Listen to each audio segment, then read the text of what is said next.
भाई यही तो एक अकेला ऐसा समय है ना जिसको हम अच्छे से देख सकते हैं। आपकी उम्र 21 साल है, 22 साल है, यही तो हकीकत है जिसे आप देख सकते हैं। बोलो हाँ, है ना। आप खुश हैं, आप किसी से नाराज हैं, कोई आपसे नाराज है, किसी को आपने नाराज कर दिया, यही तो हकीकत है। फिर जब ये सारी बातें बीत जाएंगी, ये सारी बातें बीत कर कौन सी दिशा में चली जाएंगी? पास्ट में चली जाएंगी। पास्ट का मतलब वो समय जो बीत गया, अब हमारी नजरों में वो नहीं रहा, लेकिन हमने उसे देखा जरूर है। मैं अगर आपसे पूछूं 3 दिन पहले तुम किससे मिलने गए थे, आप तुरंत मुझे बताओगे। आपको कैसे पता चला? आपको कैसे पता चला मैं ऋतु से मिलने गया था? तो यानी कि 3 दिन पहले की ये घटना कौन सी है जो 3 दिन पहले होकर जा चुकी है। मेरे प्यारे दोस्तों, आप सभी को नमस्कार। आपका इस लेक्चर में दिल से स्वागत है। मेरे दोस्तों, आज हम आपके साथ जो कहानी को समझने का काम कर रहे हैं कि किसी भी वाक्य को अंग्रेजी में कैसे लिखा जाए और किसी भी वाक्य के लिए हम किस तरह से टेंस का प्रयोग करते हैं। फिर हमें एक और खूबसूरत बात समझनी है कि कोई भी अगर आपके सामने अंग्रेजी का कोई एक वाक्य लिखा हुआ नजर आए तो आप उसे हिंदी में समझने के लिए क्या करेंगे। ठीक है मेरे बच्चों, तो आज की जो हमारी ये कहानी है ट्रांसलेशन की। यानी कि ट्रांसलेशन का मतलब क्या हुआ? अनुवाद करना।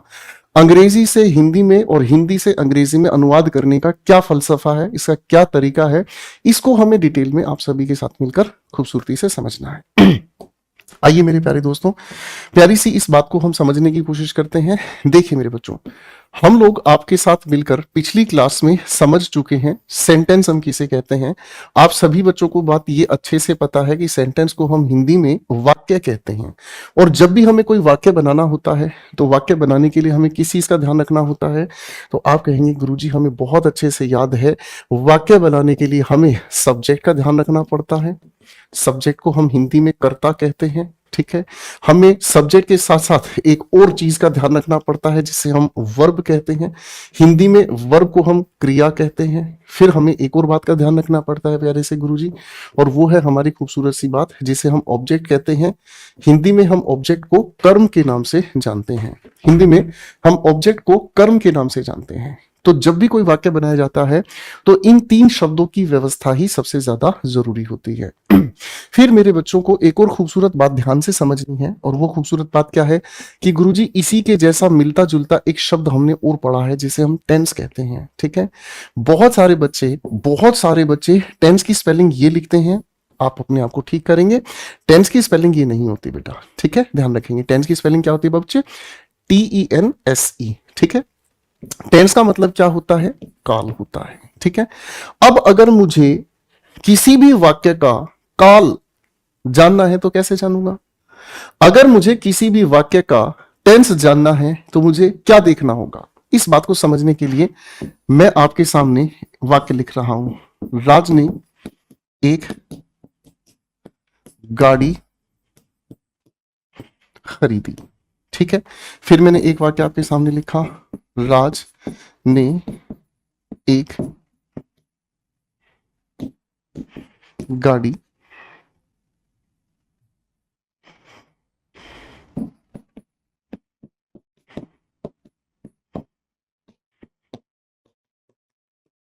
एक और वाक्य लिखता हूं,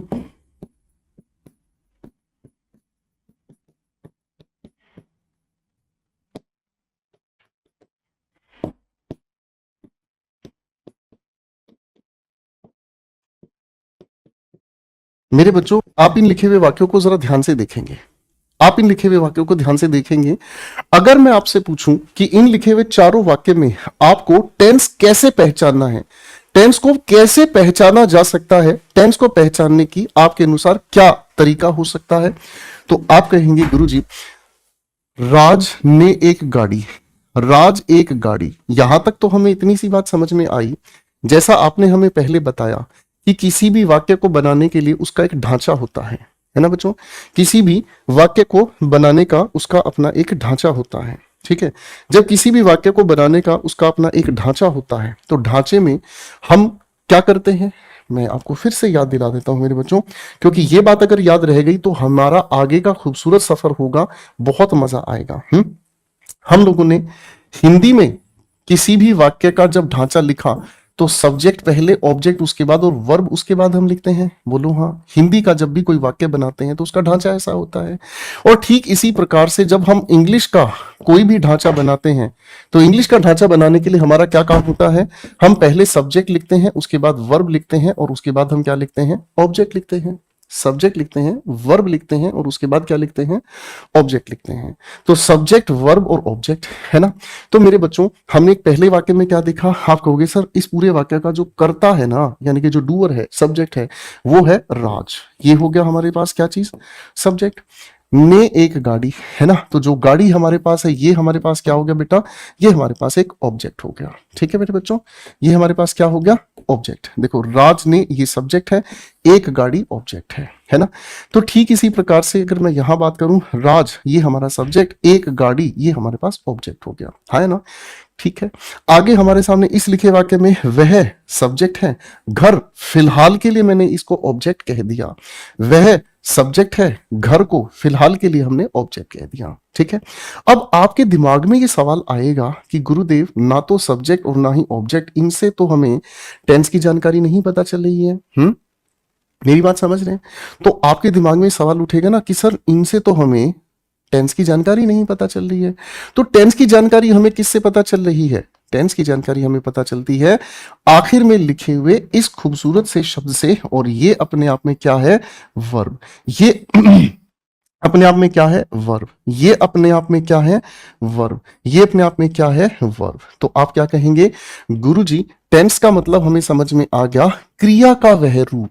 क्या कहोगे, क्रिया का वह रूप। मैं इसे हिंदी में समझाऊंगा, बड़े प्यार से समझेंगे, क्रिया का रूप। ठीक है, अब आप सभी बच्चों को पता है क्रिया क्या करती है, यानी कि क्रिया का मतलब आप समझिएगा वर्ब क्या करती है। आप कहते हो कि गुरुजी क्रिया का मतलब होता है वर्ब, और वर्ब का मतलब है जो किसी काम के करने या किसी की अवस्था बताए। ठीक है ना, क्रिया का रूप जिससे क्या पता चलता है, किसी काम का करना, होना या अवस्था का बोध। बोध का मतलब क्या होता है, जानकारी होना। बोध का मतलब क्या होता है बच्चे, जानकारी होना। जब हमें क्रिया से पता चलता है कि किसी काम को कैसे करना है, वो कैसे होता है, या फिर उसकी अवस्था क्या है, का बोध कब पता चले, वर्तमान में, भूतकाल में या भविष्य में।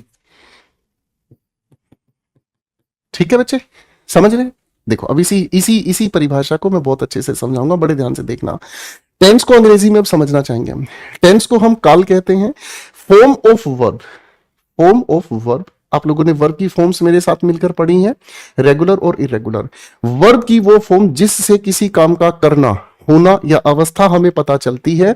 एंड कब पता चलती है कि वो एक्शन या वो अवस्था, स्टेट प्रेजेंट में है, पास्ट में है या फ्यूचर में है। ठीक है, अब मेरे बच्चों यही बात हम इन लिखे हुए चारों वाक्यों में बड़े खूबसूरत तरीके से आपके साथ मिलकर समझेंगे। गौर से देखो और ध्यान से समझो मेरे बच्चों। सबसे पहली बात क्या लिखी है, राज ने एक गाड़ी खरीदी।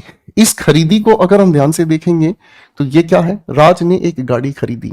इस खरीदी से ही मुझे पता चल रहा है कि इसका टेंस क्या है, इसका टेंस पास्ट का है, और पास्ट में यह है राज नाम के इंसान ने काम किया गाड़ी खरीदने का, है ना।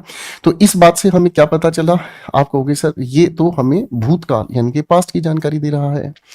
राज एक गाड़ी खरीदेगा, हमारे सामने लिखे हुए इस वर्ब की फॉर्म से ही हमें पता चल रहा है कि राज नाम के एक इंसान ने यह जो काम है भविष्य में करने के लिए क्या है, काम करेगा, ये एक्शन होगा। तो यानी कि यहां से हमें पता चल रहा है, ये हमें किस चीज की जानकारी दे रहा है, फ्यूचर की जानकारी दे रहा है। वह घर जा रहा है, आप कहोगे सर इसी से हमें पता चल रहा है कि वह घर जा रहा है। जब वह इंसान घर जा रहा है तो वो कौन सा समय है, आप कहोगे सर जा रहा है तो हमें पता चल रहा है वो इंसान प्रेजेंट में ये एक्शन कर रहा है। वो इंसान प्रेजेंट में ये वाला जो एक्शन है वो इंसान ये काम कर रहा है। ठीक है बच्चों, करेक्ट है। आगे वह घर जा चुका है, यह एक्शन कब हो चुका है, आप कहोगे सर ये हमें बताने का काम कर रहा है प्रेजेंट में। ठीक है बच्चों, वर्तमान का मतलब प्रेजेंट हो गया, भूत का मतलब पास्ट हो गया और भविष्य का मतलब फ्यूचर हो गया। ठीक है, तो अगर आपसे कोई भी बच्चा ये पूछ ले कि टेंस की पहचान हमें कहाँ ढूंढने को मिलेगी, तो आप कहोगे गुरुजी टेंस की पहचान अगर हमें ढूंढनी है ना तो टेंस की पहचान हमें सब्जेक्ट से मिलेगी, ना टेंस की पहचान हमें ऑब्जेक्ट से मिलेगी। टेंस की जो भी हमारी पहचान है वो हमें किससे मिलेगी? वर्ब के रूप से मिलेगी। किससे मिलेगी? वर्ब के रूप से मिलेगी। वर्ब कैसी है उसी के रूप से हमें पता चल जाएगा टेंस कैसे पता चलता है, टेंस को कैसे पहचाना जाता है। मेरे बच्चों यहां तक की बात अच्छे से समझ आ गई? ठीक है, अब जब भी हम किसी वाक्य को हिंदी से अंग्रेजी में या अंग्रेजी से हिंदी में निकालते हैं तो मेरे बच्चों सब्जेक्ट और वर्ब ऑब्जेक्ट इन्हीं तीन शब्दों का खेल है। ठीक है, वर्ब के टाइप की आपको पीडीएफ मैंने पढ़ाई, आपको आपकी टाइप वाइज पीडीएफ जो है वो आपको नोट्स में भी दी। मैंने आपको वो सारी वोकैबुलरीज आप लोगों को दी जो सामान्यतः आप घर पर, ऑफिस में, अपने आसपास, अपने हर दिन की बातचीत के दौरान जिसका आप प्रयोग करते हैं। मैंने आपको वो सभी सब्जेक्ट की नॉलेज दी जो प्रोनाउन की जगह आते हैं, अधिकतर नाउन कैसे यूज होते हैं और इनके एडजेक्टिव, एडवर्ब एंड एवरीथिंग कैसे काम करते हैं, वो मैंने आप सभी को पीडीएफ दी है। मैं उम्मीद करता हूं वो आपने अच्छे से देख ली होगी। आइए मेरे प्यारे बच्चों, अब मैं आप सभी के साथ मिलकर टेंस की इस खूबसूरत सी कहानी को समझाता हूं। ठीक है ना? देखो मेरे बच्चों, जब हम टेंस की बात करते हैं तो टेंस से हमें क्या समझ में आया? टेंस से हमें समझ में आया फॉर्म ऑफ वर्ब। टेंस से हमें समझ में आया वर्ब के अलग अलग रूप। आप इस बात को लेकर थोड़े से परेशान हो सकते हैं कि मेरे प्यारे गुरुजी वर्ब के अलग अलग रूप कैसे पहचानेंगे? मैं भी आपको बताता हूं। वर्ब के मेरे प्यारे बच्चों 5 रूप हैं। कौन से? First form, second form, third form. Verb की फर्स्ट फॉर्म के साथ हम एस या ईएस जोड़ते हैं, वर्ब की फर्स्ट फॉर्म के साथ हम आईएनजी जोड़ते हैं। ये 5 रूप हैं। ठीक है, चलो इसको आसान बनाने के लिए एक छोटी सी बात में लेकर चल लेता हूं। ठीक है, बड़े प्यार से समझते हैं। मैंने एक वर्ब लिखी गो, इसी की सेकंड फॉर्म क्या है मेरे बच्चे? इसी की सेकंड फॉर्म है वेंट। इसी की थर्ड फॉर्म क्या है? गोन। इसी फर्स्ट फॉर्म के साथ अगर एस या ईएस हम जोड़ दें, गोज। इसी के साथ आईएनजी अगर हमें जोड़ने को मिल जाए, गोइंग। ठीक है, तो वर्ब के चारों रूप हमें देखने को मिल गए, 5 रूप देखने को मिल गए। ठीक है, अब इन 5 के 5 रूप को हम किसके साथ जोड़कर देखने की कोशिश करते हैं? आप कहोगे सर टेंस को हम जोड़ने की कोशिश करते हैं किसके साथ? टाइम के साथ। अब टाइम के 3 रूप हमारे सामने आ गए। कौन से 3 रूप हमारे सामने आ गए? आप कहोगे मेरे प्यारे गुरुजी एक हो गया प्रेजेंट, क्योंकि यही तो एक अकेला समय है यही तो एक अकेला समय है जो हमारे सामने है। भाई यही तो एक अकेला ऐसा समय है ना जिसको हम अच्छे से देख सकते हैं, जिसे हम देख सकते हैं, अच्छे से पढ़ सकते हैं। है ना भाई? मैं आपको पढ़ा रहा हूं, आप पढ़ रहे हैं, मम्मी खाना बना रही है, भाई खेल रहा है ना? मेरी बात समझ रहे हैं? आपकी उम्र 21 साल है, 22 साल है, यही तो हकीकत है जिसे आप देख सकते हैं। बोलो हाँ, है ना? आप खुश हैं, आप किसी से नाराज हैं, कोई आपसे नाराज है, किसी को आपने नाराज कर दिया, यही तो हकीकत है। फिर जब ये सारी बातें बीत जाएंगी, ये सारी बातें बीत कर कौन सी दिशा में चली जाएंगी? पास्ट में चली जाएंगी। पास्ट का मतलब वो समय जो बीत गया, अब हमारी नजरों में वो नहीं रहा, लेकिन हमने उसे देखा जरूर है। मैं अगर आपसे पूछूं 3 दिन पहले तुम किससे मिलने गए थे, आप तुरंत मुझे बताओगे आपको कैसे पता चला? आपको कैसे पता चला? मैं रितु से मिलने गया था। तो यानी कि 3 दिन पहले की ये घटना कौन सी है? जो 3 दिन पहले होकर जा चुकी। फिर एक ऐसा भी समय है जिसे हम सोचते हैं और इसे हम बताने की कोशिश करते हैं किसके साथ? फ्यूचर के साथ। ठीक है, किसके साथ? फ्यूचर के साथ। ठीक है, तो यानी कि हमें समझ में आया कि जब भी हम टेंस की जानकारी लेते हैं तो प्रेजेंट, पास्ट, फ्यूचर में इन वर्ब का प्रयोग करना हमें अच्छे से सीखना होता है। ठीक है मेरे बच्चों, करेक्ट है? जब इनको हम आपस में मिलाकर सीखने की कोशिश करते हैं तो ये सब कुछ अपने आप में कुछ छोटे छोटे नन्हे नन्हे हिस्सों में बट जाते हैं और इसी की वजह से इनके अलग अलग रूप हमें देखने को मिल जाते हैं, जिसे हम कहते हैं इंडेफिनिट, जिसे हम कहते हैं कॉन्टिन्यूअस और जिसे हम कहते हैं परफेक्ट। ठीक है, और एक और टेंस है जिसका नाम है परफेक्ट कॉन्टिन्यूअस। हम उसके बारे में बात नहीं करेंगे क्योंकि वह एक अलग दर्जे का टेंस है जिसके अंदर एक नहीं दो टेंस आपस में मिलते हैं, वो आप लोगों को अलग तरह से पढ़ा जाएगा। ठीक है बच्चे। तो इंडेफिनेट का मतलब क्या हुआ? जिसमें हम श्योर नहीं होते। जब श्योर नहीं होते तो हम कुछ भी यूज कर लेते हैं, कभी फर्स्ट फॉर्म, कभी सेकंड फॉर्म, कभी फर्स्ट फॉर्म के साथ एस या ईएस भी जोड़ देते हैं। ठीक है। कॉन्टिन्यूअस का मतलब जो काम लगातार, जो काम लगातार है उसके साथ हम क्या जोड़ देते हैं? आईएनजी। तो कॉन्टिन्यूअस के जितने भी टेंस है सब के साथ क्या चाहिए? हमें आईएनजी चाहिए ही चाहिए। और जो परफेक्ट है, जो परफेक्ट है वो कहां जाकर टिक गया? परफेक्ट का मतलब तीसरी फॉर्म में जाकर टिक गया। ठीक है, ओके। तो अब मेरे दोस्तों मैं आप सभी के साथ बिल्कुल प्यारी प्यारी टेंसेस को हिंदी से अंग्रेजी में कैसे लिखते हैं और अंग्रेजी से हिंदी कैसे निकालते हैं ये सिखाने का काम करूंगा। ठीक है मेरे बच्चों। तो अब इस प्यारी प्यारी छोटी छोटी खूबसूरत बातों के साथ मिलकर हम शुरू करते हैं आप सभी के साथ सबसे पहली बातचीत, जिसे हम कहते हैं प्रेजेंट का इंडेफिनेट टेंस। क्या कहते हैं मेरे बच्चों? प्रेजेंट का इंडेफिनेट टेंस। जब प्रेजेंट इंडेफिनेट की हम बात करते हैं तो किसी भी वाक्य के अंत में, देखो आप अभी अभी यहां पर समझ कर आए, हमें टेंस का कहां पता चलता है? बताओ ना जरा।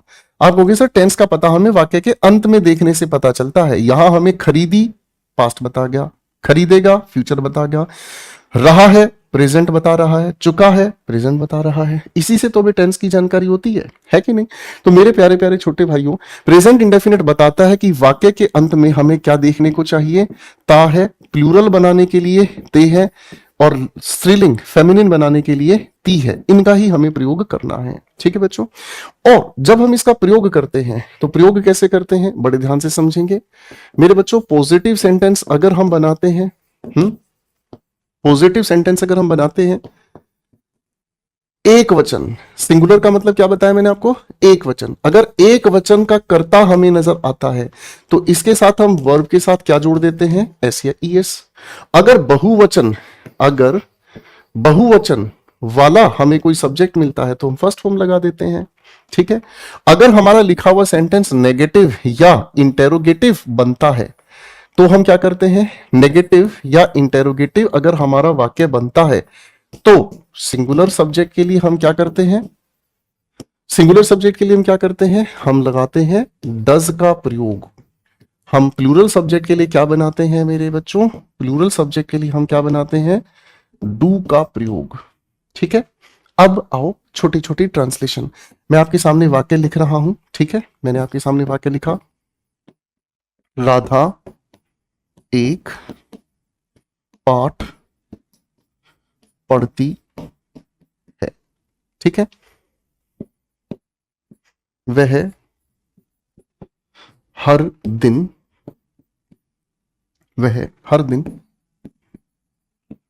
मंदिर जाती है। राहुल एक दुकान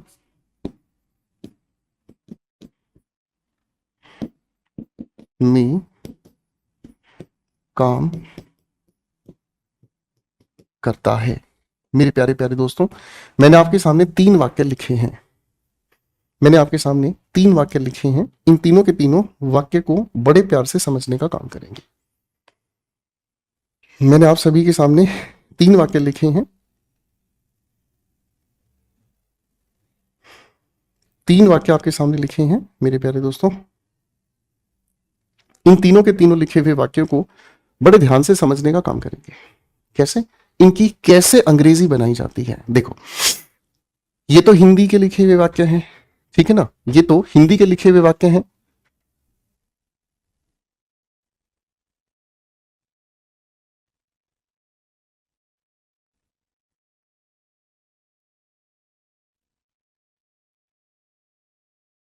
तो बेटा, इस लिखे वाक्य की अगर हम बात करते हैं, राधा एक पाठ पढ़ती है, ये हमारा क्या है? सब्जेक्ट है। एक पाठ हमारे पास ऑब्जेक्ट है। पढ़ती है, ती है अंत में देखते ही हमें याद आ गए तो प्रेजेंट इंडेफिनिट है, ये वर्ब है। अब मेरे बच्चों, जब आप इसे अंग्रेजी में लिखने का काम करोगे तो सबसे पहले सब्जेक्ट ही लिखेंगे। सब्जेक्ट का नाम हमने क्या लिखा? राधा। ठीक है। अब हम इस सब्जेक्ट के बाद क्या लिखेंगे? आप लिखेंगे वर्ब। वर्ब क्या है? पढ़ती है। पढ़ती है को ध्यान से देखेंगे तो पढ़ती है, पढ़ने को हम अंग्रेजी में कहते हैं रीड। अब आप ये याद कर चुके हैं कि गुरुजी सिंगुलर सब्जेक्ट के साथ हम एस जोड़ देते हैं या ईएस जोड़ देते हैं। राधा रीड्स। अब इसके बाद हमें लिखना है ऑब्जेक्ट। क्या? एक पाठ। हमने लिखा अ लेसन। खत्म। ठीक है बेटा, तो सब्जेक्ट वर्ब ऑब्जेक्ट ये हमारे पास हो गया है। खत्म।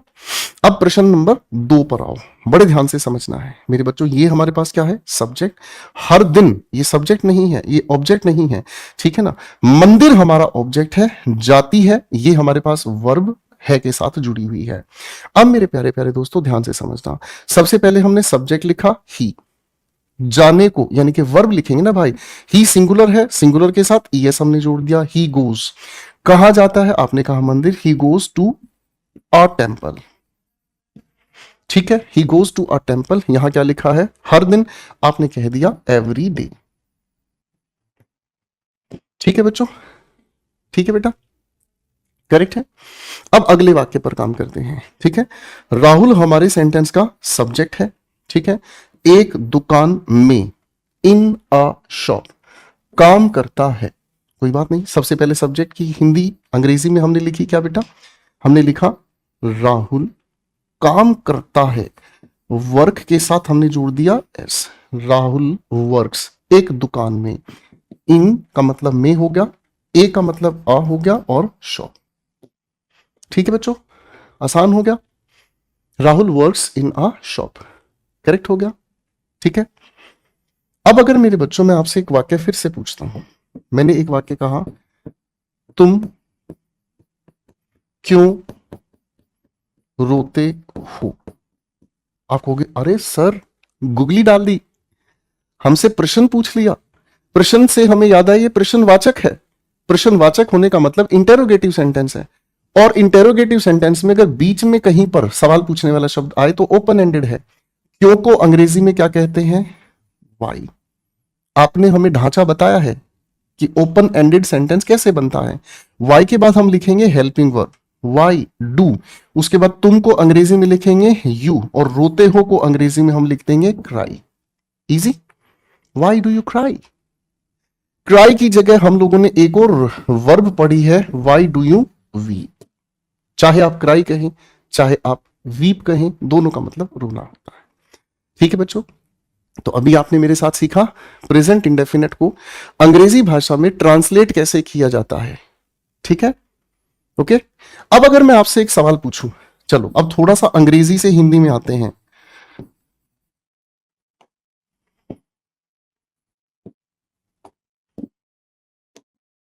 मैंने आप सभी के सामने एक वाक्य लिखा, वेयर डू यू लिव। अब इस लिखे वाक्य को आपको हिंदी में कैसे लिखना है? सबसे पहले हम क्या लिखेंगे? सब्जेक्ट। सब्जेक्ट के नाम पर क्या है? यू। यू को आप तुम कहो चाहे आप कहो, एक ही बात है। ठीक है, आप, वेयर का आंसर हमें दे गया आप। कहां? लिव का मतलब रहना, रहते हैं।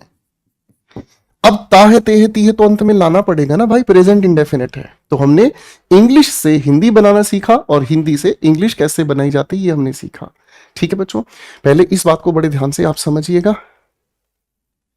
अब हम इसके बाद चलते हैं आगे। प्रेजेंट इंडेफिनिट के बाद एक अगले टेंस से आपकी बात कराएंगे, और इसका नाम क्या है? आप कहेंगे गुरुजी इसका नाम है प्रेजेंट कॉन्टिन्यूअस।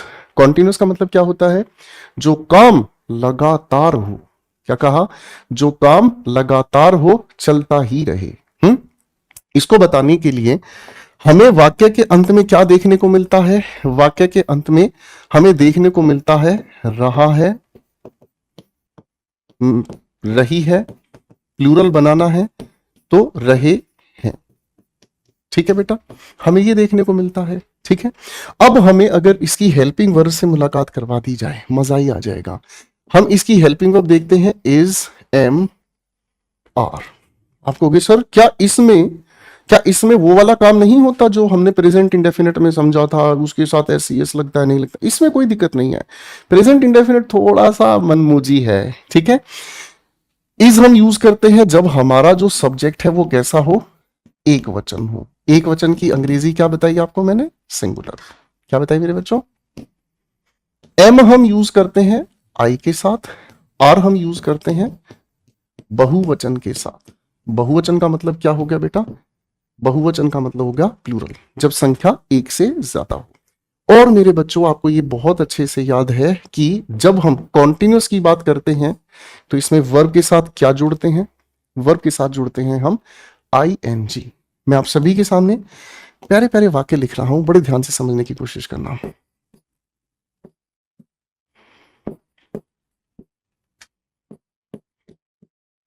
रेनू खेल रही है। क्या आप सो रहे हैं? बड़े ध्यान से समझना है। वह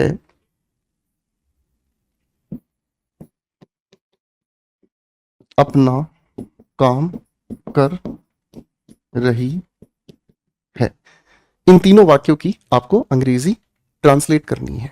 बनाओ।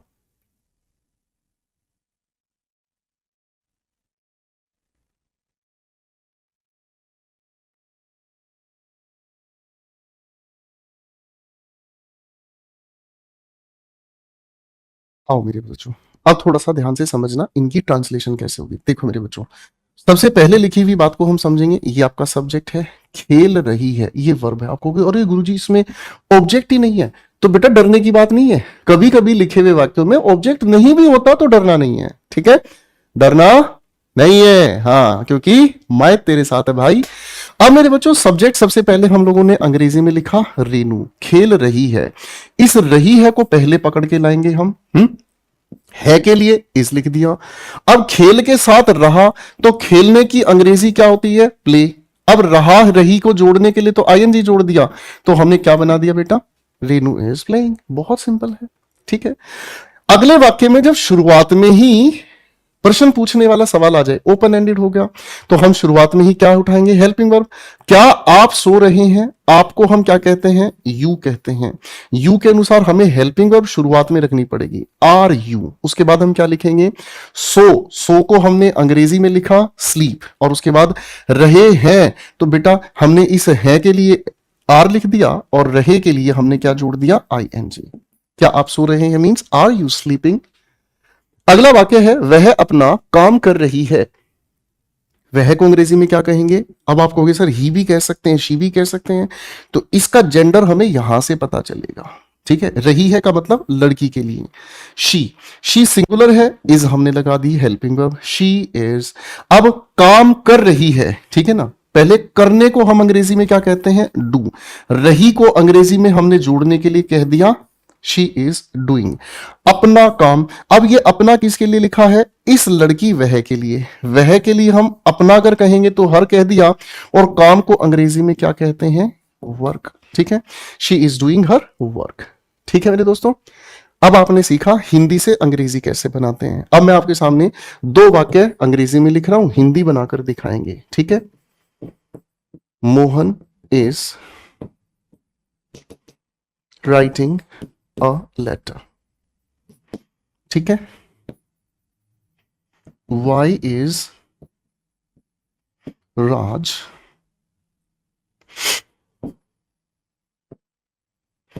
रनिंग। मैंने आपके सामने दो वाक्य लिखे हैं बच्चों। इन लिखे हुए दोनों वाक्यों को हिंदी में लिखकर दिखाएं। हिंदी इनकी क्या बनेगी, जरा ध्यान से पढ़कर बताएं।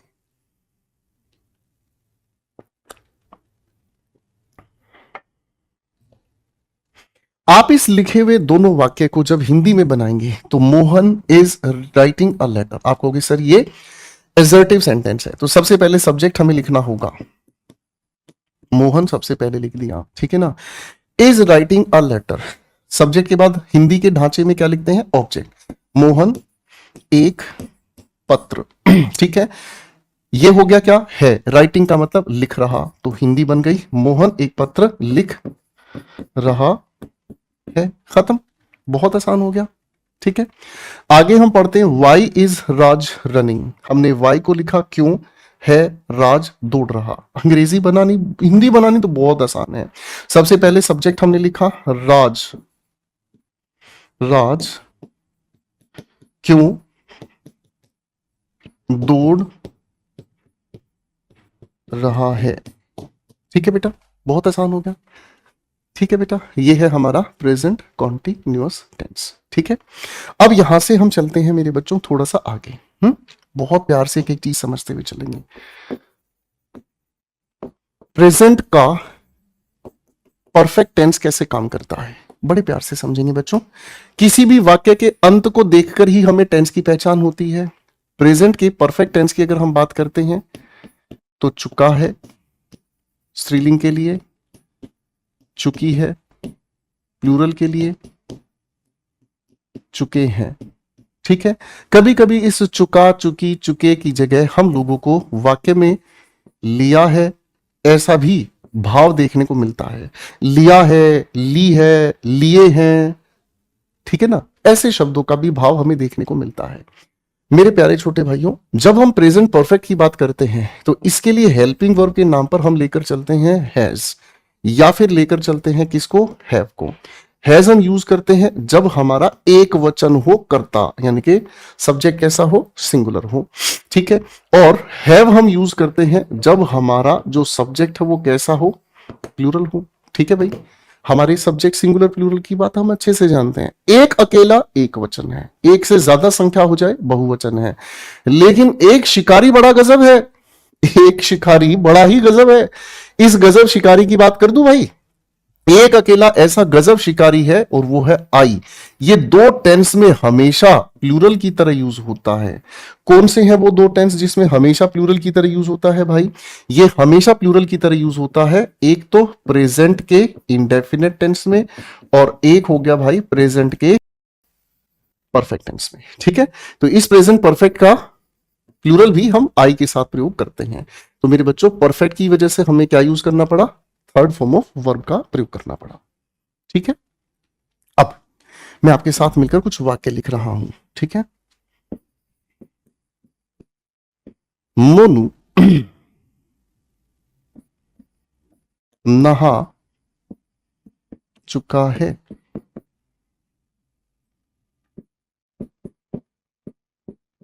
मोदी जी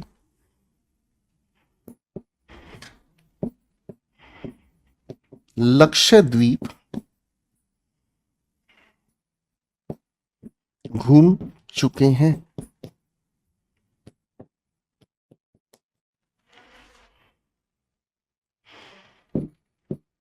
हम यह पाठ पढ़ चुके हैं। मेरे प्यारे दोस्तों, ये तीन वाक्य आपके सामने हैं। तीनों वाक्यों को अंग्रेजी में बनाने की कोशिश करेंगे।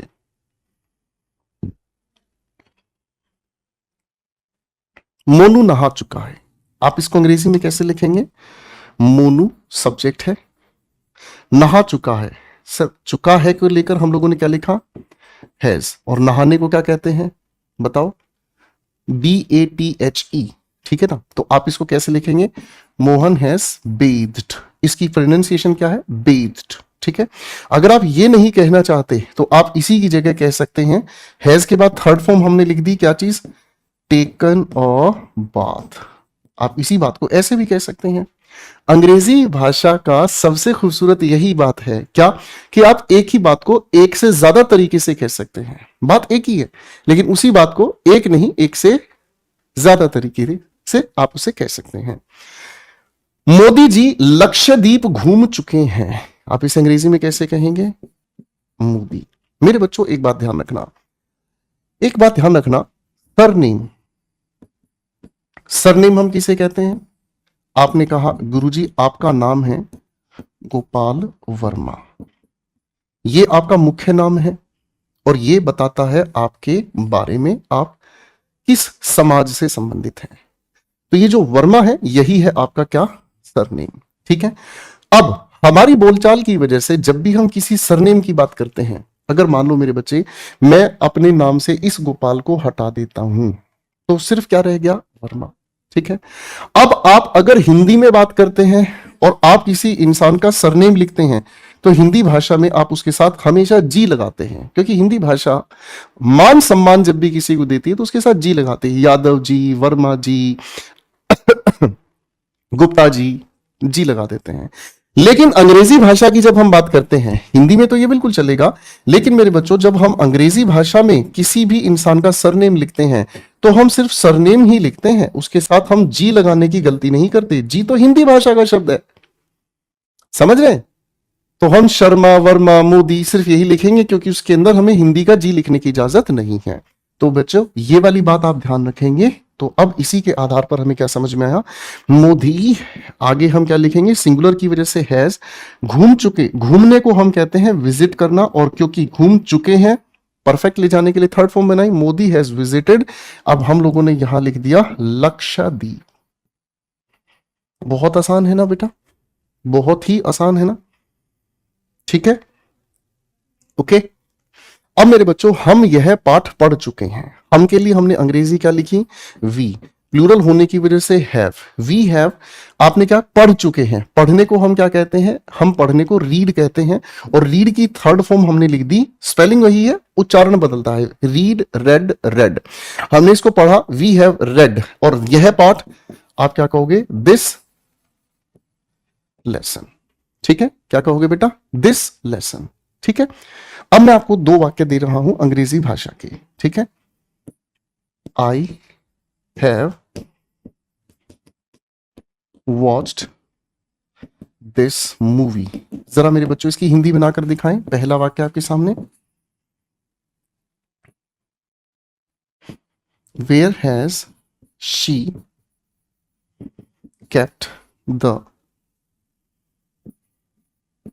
बुक्स। बेटा दोनों की जरा हिंदी बनाकर दिखाएंगे, दोनों की जरा हिंदी बनाकर दिखाएंगे।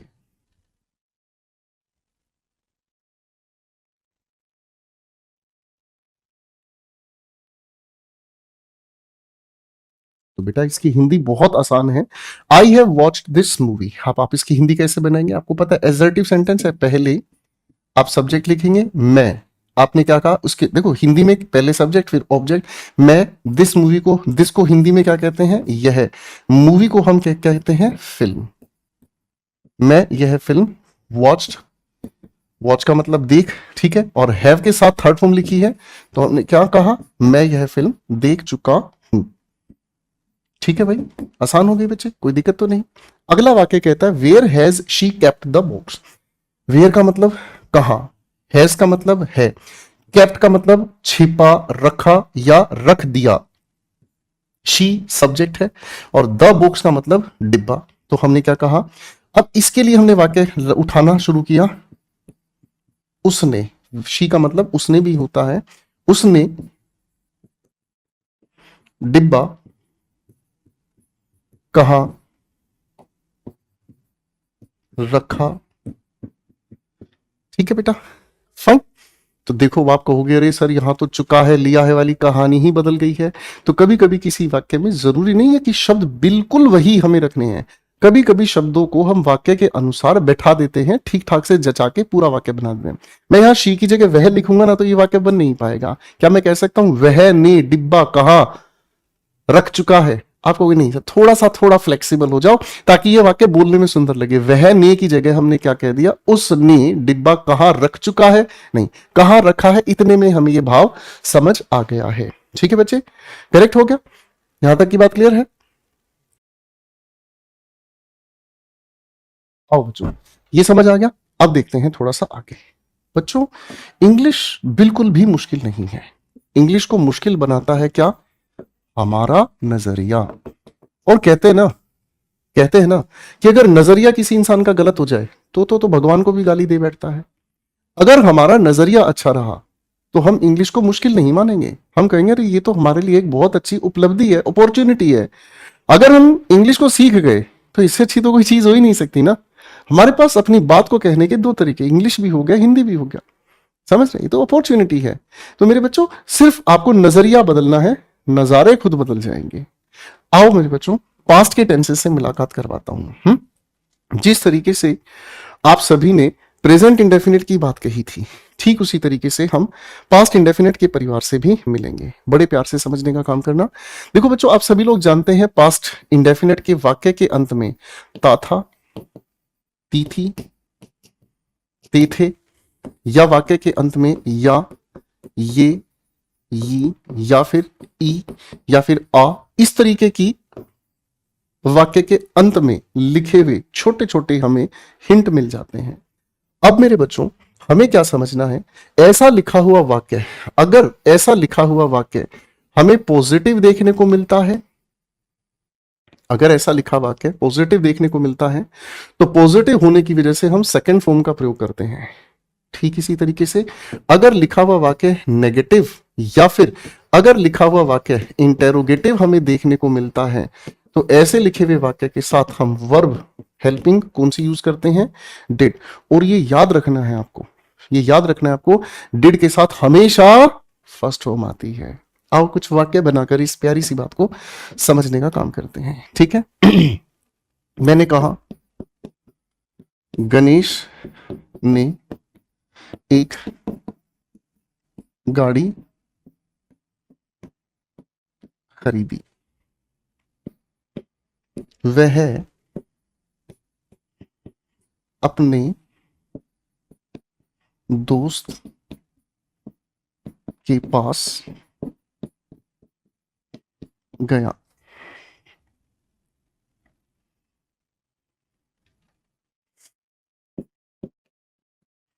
रानी ने एक बैग, चलो यहां थोड़ा वाक्य में घुमाव डाल देते हैं। 3 दिन पहले एक बैग खरीदा। ठीक है बच्चों, ये आपके सामने लिखे हैं वाक्य, आप जरा इनको अंग्रेजी में बनाकर देखें।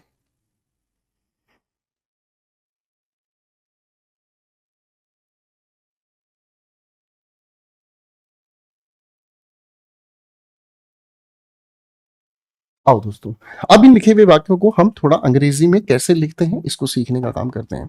सबसे पहले हमें सब्जेक्ट चाहिए गणेश। गणेश ने, सब्जेक्ट के साथ हम ना, ने, नी लगा देते हैं, ठीक है ना।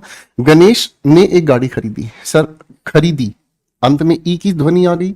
खरीदने को हम फर्स्ट फॉर्म में कहते हैं बाई। हम इसको जब बनाते हैं पास्ट इंडेफिनिट का पॉजिटिव सेंटेंस, तो बाई की सेकंड फॉर्म हमने क्या लिख दी, बॉट। गणेश बॉट एक car, a car, full stop. Hindi में वाक्य के अंत में पूर्ण विराम लगता है, अंग्रेजी में फुल स्टॉप लगाया जाता है। वह अपने दोस्त के पास गया, सब्जेक्ट क्या है, वह।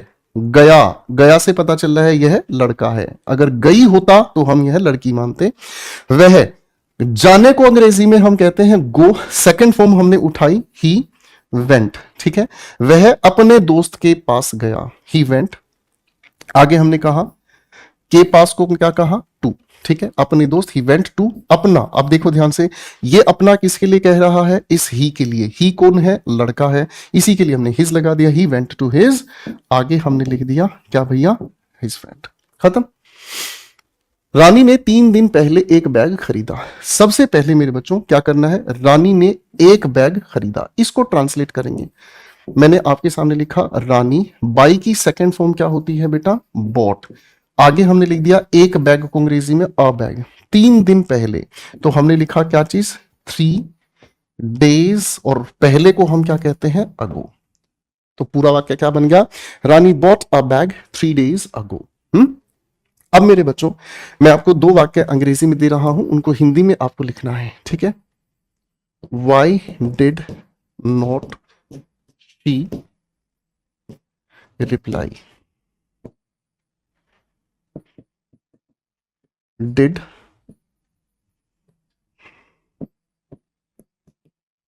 Arjun come here. 2 वाक्य लिखे हैं, दोनों को जरा अंग्रेजी में लिखकर दिखाएंगे बेटा।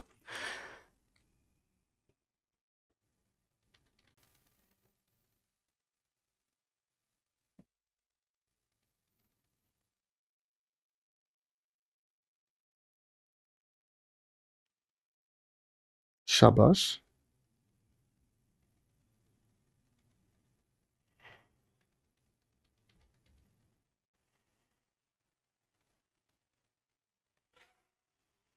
आओ मेरे बच्चों, अब दोनों की हम हिंदी से ताल्लुक रखते हैं। वाई का मतलब क्यों, did not she repay, she का मतलब वह, रिप्लाई का मतलब जवाब दिया, ठीक है ना। तो इसका मतलब क्या हो गया, उसने जवाब क्यों नहीं दिया। रिप्लाई का मतलब होता है जवाब देना, रिप्लाई का मतलब क्या होता है, जवाब देना। तो उसने जवाब क्यों नहीं दिया, वेरी सिंपल। डिड, डिड शुरुआत में आने की वजह से आप क्या लिखेंगे, हेल्पिंग वर्ब शुरुआत में आते ही हिंदी निकलती है हमेशा क्या से। क्या अर्जुन यहां पर आया, ठीक है। डिड की वजह से हमने क्या टिका दिया सबसे पहले, ठीक है। अर्जुन हमारे वाक्य का सब्जेक्ट है। क्या अर्जुन यहां आया, ठीक है बच्चों। तो पास्ट इंडेफिनिट के वाक्य हमने बना दिए हैं, ठीक है। अब पास्ट इंडेफिनिट से आगे बढ़ते हैं मेरे भाइयों। पास्ट इंडेफिनिट के बाद एक अगला वाक्य हमारे सामने आता है पास्ट कॉन्टिन्यूअस। जब पास्ट कॉन्टिन्यूअस की हम बात करते हैं तो मेरे प्यारे भाइयों एक बात याद रखना, किसी भी टेंस को अगर पहचानना है वाक्य के अंत में जाओ, हमेशा वाक्य का अंत आपको बताएगा टेंस कौन सा है। रहा था, रही थी, रहे थे। आप इसकी हेल्पिंग वर्ब को अगर ध्यान से देखोगे ना मजा ही आ जाएगा। आपने हेल्पिंग वर्ब रखी वॉज वर, कॉन्टिन्यूस की वजह से आप वर्ब के साथ कौन सी वो छोड़ देंगे भाई, आप कहेंगे सर आईएनजी छोड़ देंगे।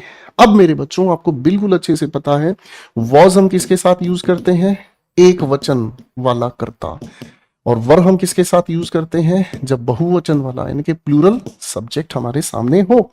चलो एक काम करता हूं मेरे बच्चों, आपके लिए वाक्य लिख रहा हूं, ठीक है। ये आपके लिए वाक्य लिख रहा हूं, ध्यान से देखें। वाक्य देखते हैं मेरे बच्चों, ठीक है, बड़े ध्यान से समझने की कोशिश करना। रोहित ताश खेल रहा था, उसकी बहन गाड़ी चला रही थी, गायक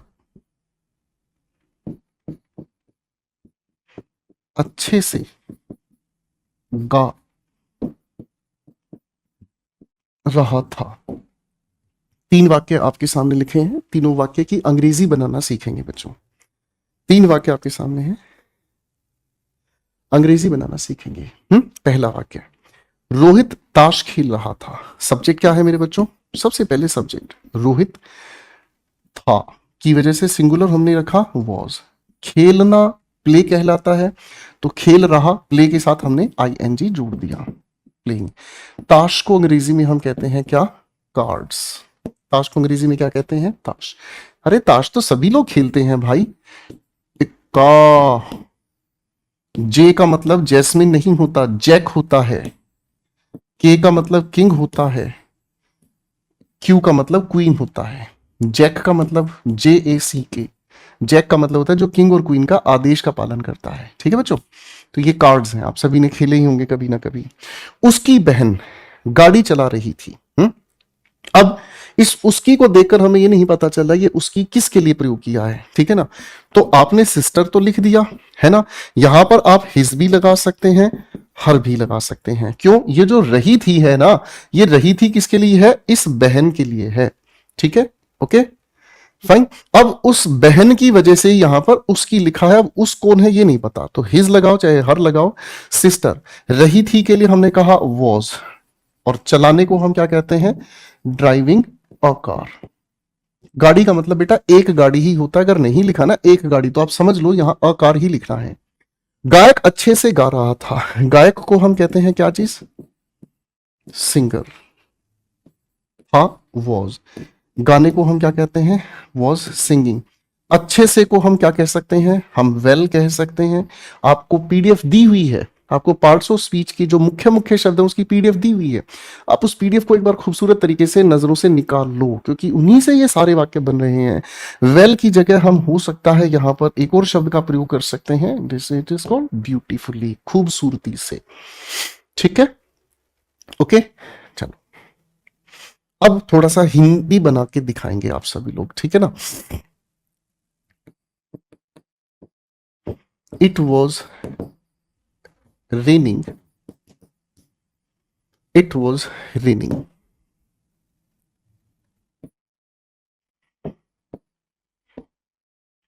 व्हेन वर यू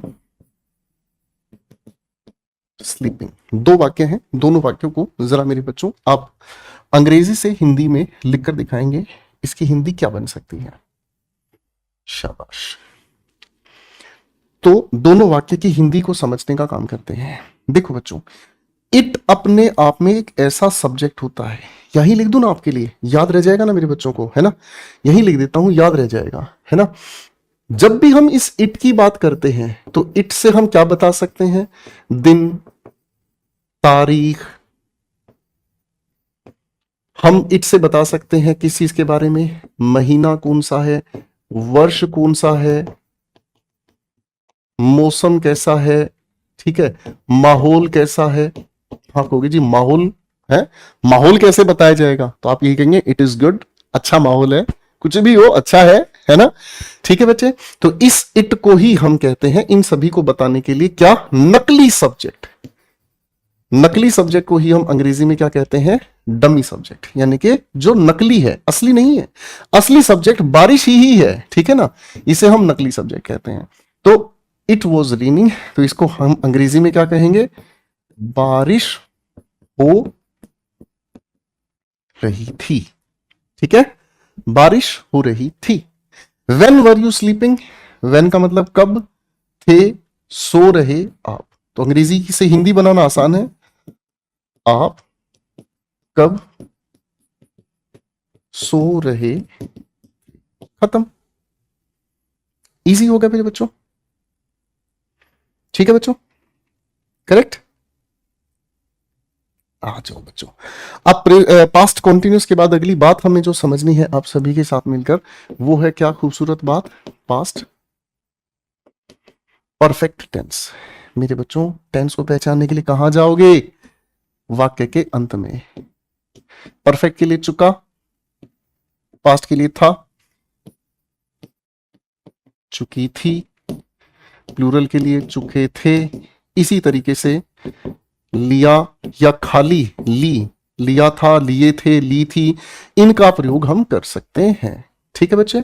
अब मेरे बच्चों देखो, पास्ट परफेक्ट बहुत ही सादा इंसान है, क्यों, हेल्पिंग वर्ब को लेकर कोई झगड़ा नहीं है, चाहे आप एक वचन वाला कर्ता लिख लो, चाहे बहुवचन वाला कर्ता लिख लो, इसे कोई मतलब नहीं है। आप इसके लिए क्या यूज करते हैं, हेड का प्रयोग करते हैं। किसका प्रयोग करते हैं, हेड का प्रयोग करते हैं। और परफेक्ट की वजह से क्या यूज करते हैं बेटा, थर्ड फॉर्म ऑफ वर्ब का प्रयोग करते हैं, ठीक है। कुछ वाक्य से इस बात को समझने की कोशिश करते हैं। आज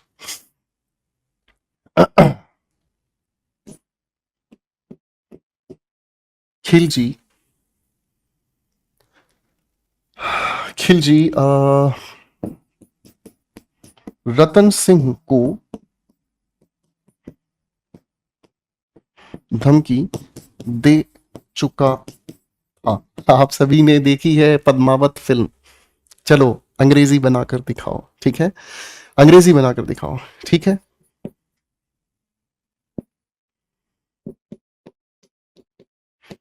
मोनिका बीएड कर चुकी थी,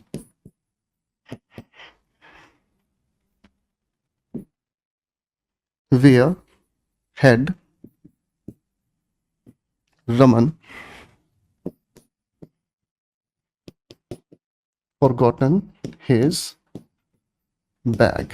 देखो मैंने अभी आपके सामने एक छोटी सी गुगली डाल दी है, दो वाक्य हिंदी से अंग्रेजी में बनाने हैं और एक वाक्य ही दिया है जिसे आप अंग्रेजी से हिंदी में बनाएंगे, ठीक है। बनाओ जरा फटाफट से।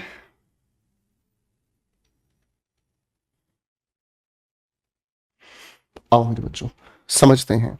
खिलजी रतन सिंह को धमकी दे चुका था, ठीक है। धमकी देने को हम क्या कहते हैं, थ्रीटन। चुका था past perfect, subject Khilji, object Ratan Singh को। तो खिलजी, अब कोई बच्चा ये ना कहे कि सर आपने तो कहा था सरनेम के साथ जी नहीं लगाते अंग्रेजी में। ओ भाई साहब, इसका नाम ही खिलजी था इसका नाम ही खिलजी था, ठीक है। हाँ, तो खिलजी आगे क्या लिखा है, हेड थ्रिएटेंड, थ्रिएटन का मतलब धमकी देना, पास्ट परफेक्ट की वजह से थ्रिएटेंड। अब किसको धमकी दी है? रतन सिंह को। आपने नाम लिख दिया रतन सिंह, ठीक है। तो मेरे बच्चों बहुत सिंपल होती है ट्रांसलेशन, आसान होती है हिंदी से अंग्रेजी सीखना, और अंग्रेजी से हिंदी भी हम आसानी से बना सकते हैं, ठीक है। तो मोनिका बीएड कर चुकी थी, क्या लिखेंगे आप इसे अंग्रेजी में? मोनिका, आपने लिखा हेड कर चुकना, तो इसको क्या कहते हैं? Done, B Ed, correct. अगला वाक्य, where had Raman forgotten his bag. सबसे पहले सब्जेक्ट का नाम हमने लिखा, सबसे पहले हम सब्जेक्ट का नाम लिखेंगे। रमन अपना बैग, बैग को हिंदी में लिख देते हैं अपना बैग कहां भूल गया कह लो, चुका कह लो, दोनों का अर्थ एक ही है, ठीक है बच्चों, ठीक है बच्चों, दोनों का अर्थ एक ही है। तो अब हम इससे आगे चलेंगे, फ्यूचर के टेंसेस की हेल्पिंग वर्ब कैसे बनती है, ट्रांसलेशन कैसे होती है, ठीक है बच्चों। चलिए बच्चों, अब हम बात को आगे लेकर चलते हैं। अब हम आप सभी के साथ मिलकर सीखने का काम करते हैं फ्यूचर इंडेफिनिट के लिए। मेरे बच्चों, जैसा आप सभी को पता है कि जब हमें टेंस के बारे में जानकारी लेनी है तो टेंस के नाम की जानकारी कहां से मिलेगी? हमेशा वाक्य के अंत में हमें जाकर देखना होगा कि वाक्य के अंत में क्या आता है। वाक्य के अंत में हमें देखने को मिलता है गा, के या फिर गी, और यही टेंस की खास पहचान है। मेरे बच्चों, हम जब फ्यूचर इंडेफिनिट बनाने का काम करते हैं तो फ्यूचर इंडेफिनिट बनाने के लिए हमें हेल्पिंग वर्ब की जरूरत पड़ती है। तो हेल्पिंग वर्ब हम कौन सी यूज करेंगे बेटा? हम यूज करेंगे शेल या फिर विल, और इसके साथ यूज करते हैं हम फर्स्ट फॉर्म ऑफ वर्ब। आपके मन में सवाल आएगा कि गुरुदेव शेल हम किसके साथ यूज करते हैं? तो हम कहेंगे बेटा आई या वी के साथ। विल हम किसके साथ यूज करते हैं? आई या वी को छोड़कर जितने भी बच गए अदर्स, सभी इसी कैटेगरी में हम लेकर चलते हैं।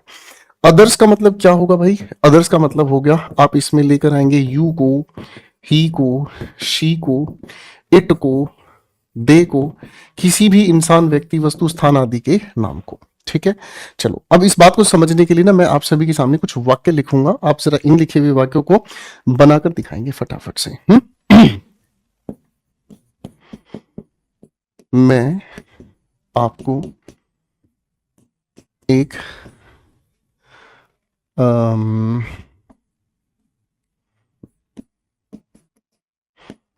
चाबी दूंगा, ठीक है। एक और वाक्य आप सभी के लिए लिख रहा हूं, हमारे अध्यापक, हमारे अध्यापक हमें घुमाने ले जाएंगे, ठीक है बेटा। एक और वाक्य लिखता हूं,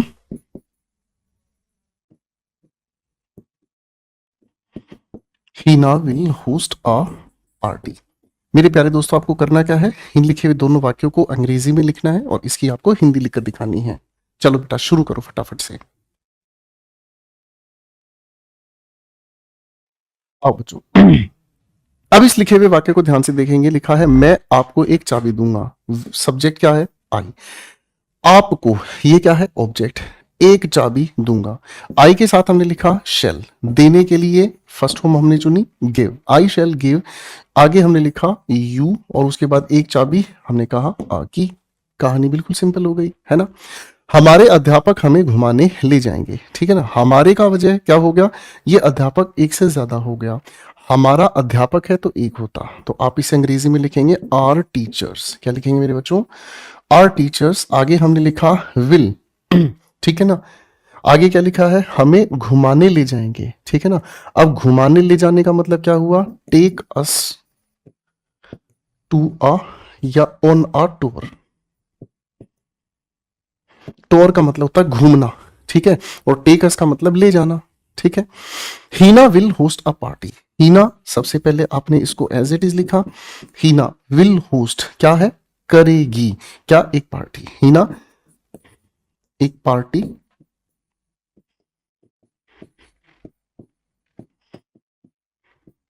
ठीक हो गया मेरे बच्चों, ठीक हो गया। हाँ चलो अब समझते हैं अगले टेंस की ट्रांसलेशन। Future continuous. जब फ्यूचर कॉन्टिन्यूस की हम बात करते हैं तो इसकी पहचान कैसे होगी? वाक्य के अंत में मेरे बच्चों आप सभी जानते हैं कॉन्टिन्यूस के लिए रहा, रही या रहे होता है। फ्यूचर के लिए क्या होगा? आप कहोगे सर होगा लगा देंगे, इसके साथ डरने की क्या बात है? रहा होगा, रही होगी, रहे होंगे। ठीक है बच्चों, तब फ्यूचर कॉन्टिन्यूस की हेल्पिंग वर्ब कैसे बनेगी? ये भी तो दिमाग में सवाल आएगा। फ्यूचर कॉन्टिन्यूस की हेल्पिंग वर्ब बनाने के लिए हमें क्या करना होगा? वापस शेल या विल का सहारा लेना पड़ेगा। आप सभी जानते हैं शेल हम यूज करते हैं आई या वी के साथ, विल हम यूज करते हैं किसके साथ? अन्य सब्जेक्ट्स के साथ। ठीक है, अब मेरे बच्चों कॉन्टिन्यूस बनाने के लिए इसके साथ एक छोटा सा नन्हा सा शब्द जुड़ता है बी, और कॉन्टिन्यूस के लिए हमें क्या यूज करना पड़ा? फर्स्ट होमोफॉर्म के साथ आईएनजी। ठीक है, चलो अब आपकी बारी है दोस्तों, मैं आपके सामने वाक्य लिख रहा हूं, ट्रांसलेट करने की कोशिश करें। ठीक है, रीना इस समय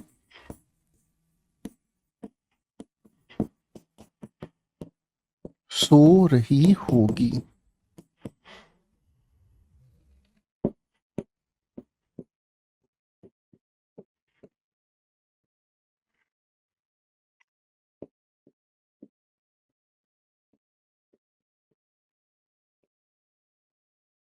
बेटा इनको ना ट्रांसलेट करना है।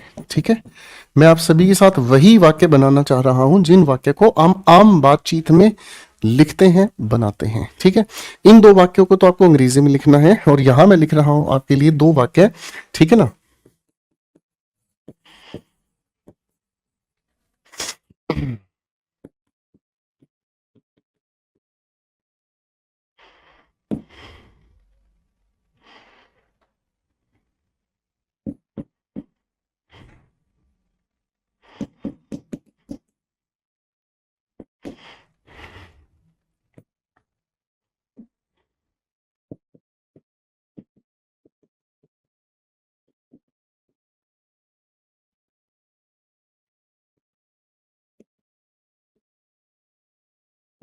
मैंने आप सभी के सामने मेरे प्यारे प्यारे छोटे भाइयों चार वाक्य लिखे हैं।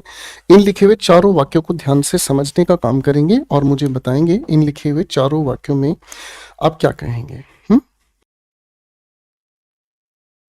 आओ भी बच्चों, अब देखो इन दोनों के दोनों वाक्यों से कैसे हमें वाक्य बनाने हैं अंग्रेजी में। रीना वाक्य का सब्जेक्ट है। रीना इस समय सो रही होगी। रीना विल बी स्लीपिंग,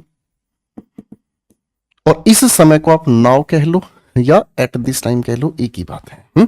वह कल एक चित्र बना रही होगी। वह सेंटेंस का सब्जेक्ट है। शी आगे हमने लिखा विल बी और उसके बाद एक चित्र बनाने रही होगी। She will be painting a picture. ठीक है ना, पेंटिंग की जगह मेरे बच्चों आप यहां पर एक और वर्ब यूज कर सकते हैं, ड्राइंग। ठीक है, चित्र बनाने को आप ड्राइंग भी कह सकते हैं, पेंट भी करना कह सकते हैं। ठीक है दोस्तों, फाइन, कोई दिक्कत तो नहीं। आगे पढ़ते हैं मेरे बच्चों, लिखा है who will be taking the pictures. Who का मतलब क्या है? कौन। ठीक है, कौन। पिक्चर्स का हम यहां फिलहाल फोटोज की तरह से लेकर चल रहे हैं। ठीक है ना, कौन फोटो ले रहा होगा। ठीक है, किसी भी वाक्य को हिंदी से इंग्लिश में बनाना, इंग्लिश से हिंदी में बनाना बहुत आसान होता है। सिर्फ कुछ बेसिक्स आपको ध्यान रखने होते हैं और ये इंग्लिश आपके लिए बहुत आसान हो सकती है। कुछ बेसिक्स अगर ठीक नहीं है सब मामला बर्बाद है।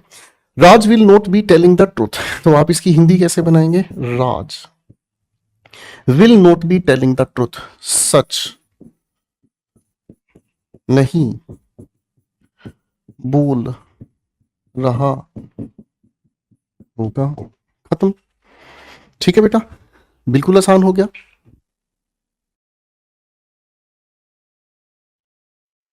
आओ बच्चों, अब हम सीखने की कोशिश करते हैं आप सभी के साथ मिलकर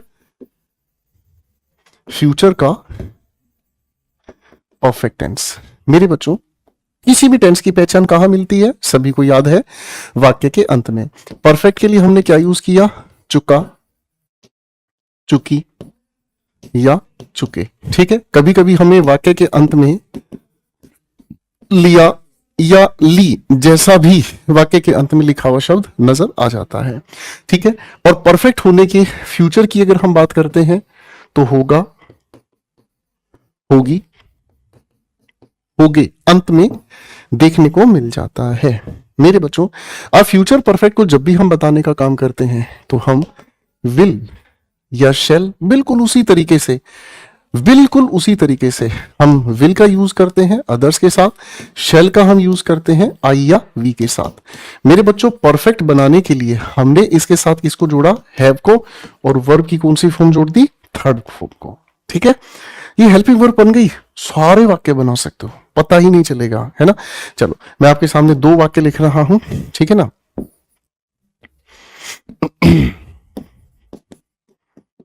मेरा दोस्त अपनी गाड़ी खरीद चुका होगा। ठीक है, अंग्रेजी बनाकर देखेंगे हम इस वाक्य की मेरे बच्चों। ठीक है, संजीव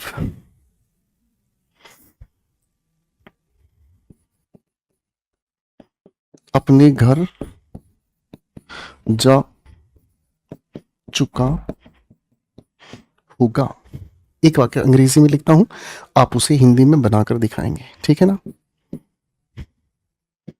करण will not have paid the bill. अब मेरे सारे के सारे बच्चे इन तीनों वाक्यों को जरा ट्रांसलेट करके दिखाएंगे, हिंदी से इंग्लिश में और इंग्लिश से हिंदी में। बनाओ।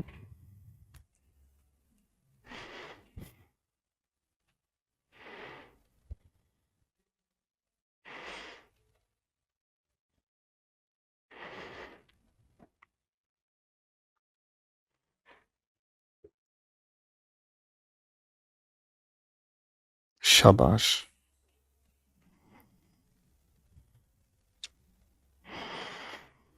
आइए मेरे प्यारे दोस्तों, अब इनके हम ट्रांसलेशन करके देखते हैं क्या इनके वाक्य बनेंगे।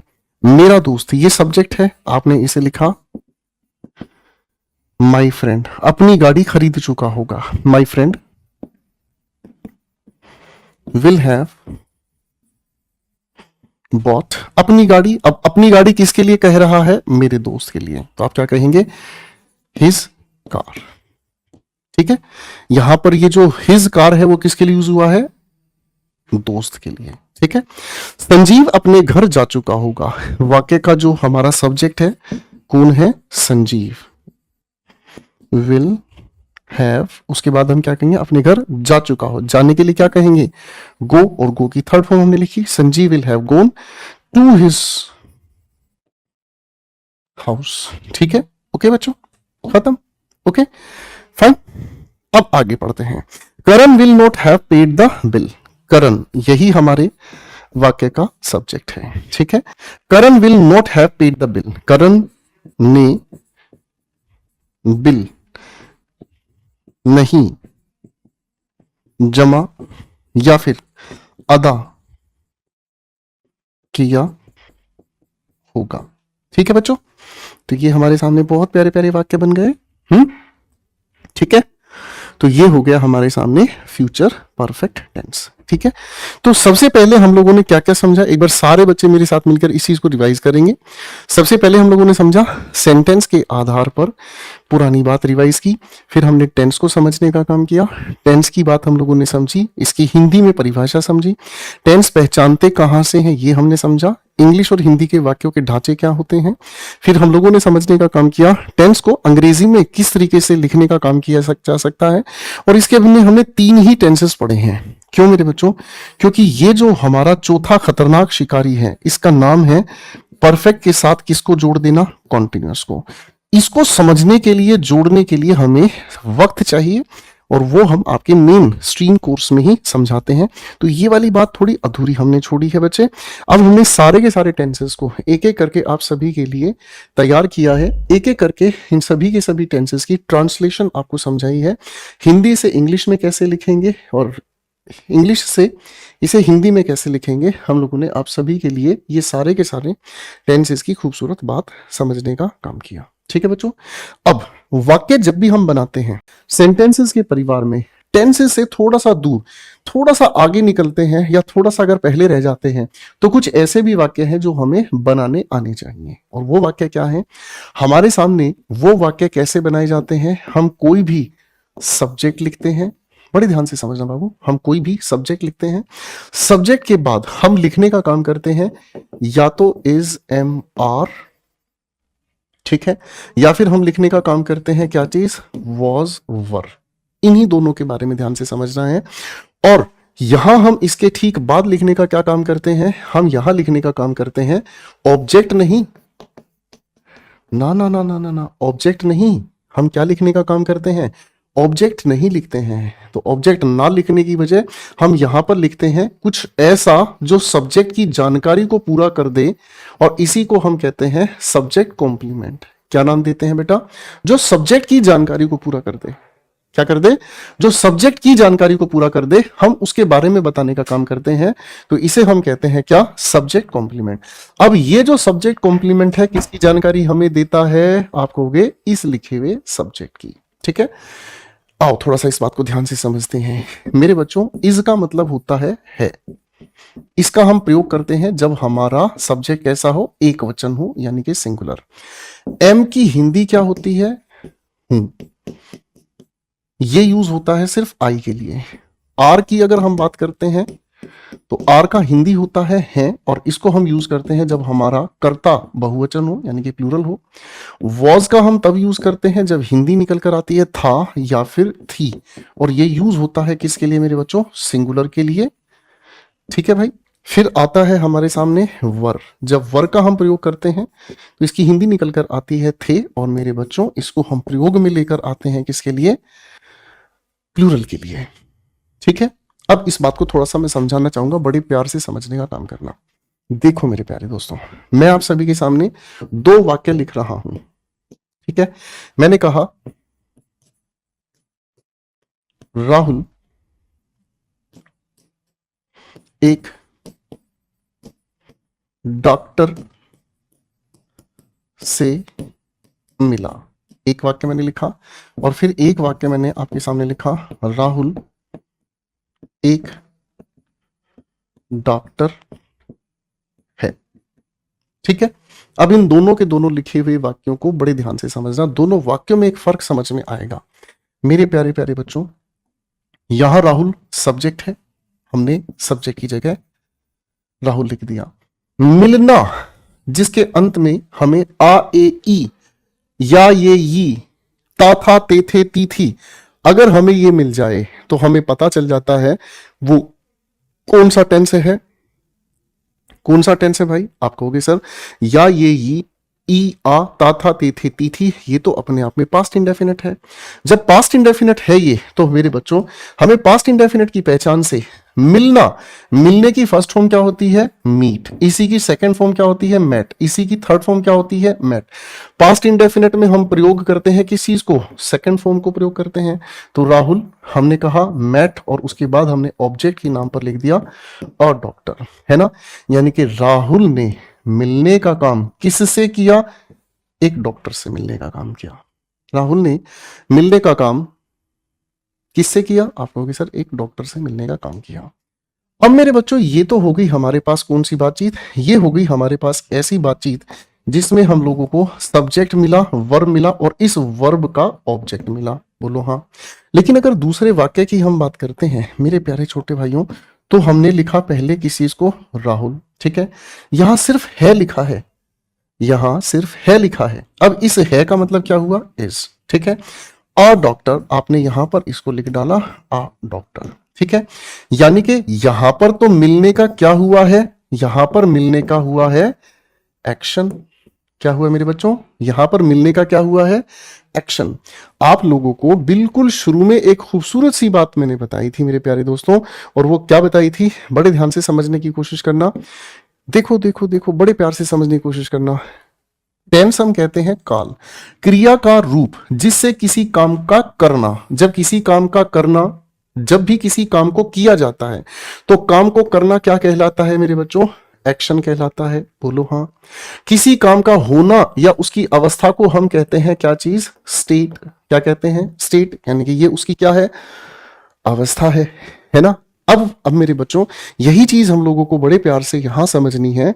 क्या समझना छोटे छोटे भाइयों, हमें यह समझना है कि अगर हम इस लिखे हुए वाक्य के अनुसार, अगर हम इस बात को ध्यान से देखें तो यहां राहुल की अवस्था बताई गई है, यहां पर राहुल की क्या बताई गई है, राहुल का होना बताया गया है, उसकी अवस्था बताई गई है ना।